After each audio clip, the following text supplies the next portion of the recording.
Hey guys, and welcome back to How Logical. In this tutorial, we're gonna look at how to delete the backups for your Dropbox in web browser. Now let us begin. Do note that I have already logged into my account. In case you have not to log in, it is quite easy.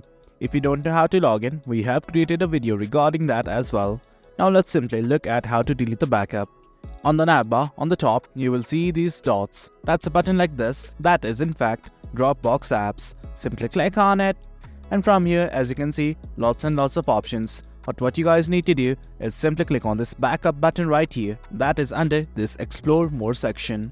Once you click on it, a new page like this will open up.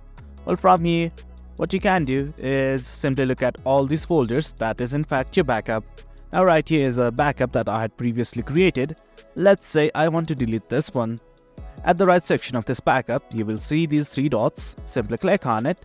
And from here, as you can see, multiple options like download, rename or delete. In order to delete this, we're gonna click on the last option. And as you can see, something like this opened up. Simply hit on I don't have access. And finally, hit on unlink. Once again, after you have done that, simply follow the same steps.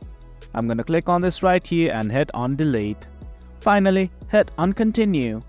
And guys, that is it. That's how we delete backups from your desktop browser. Hope you guys found this video informative, and for more content like this do remember to hit like, share and subscribe. Your support fuels us. Until next time, thank you.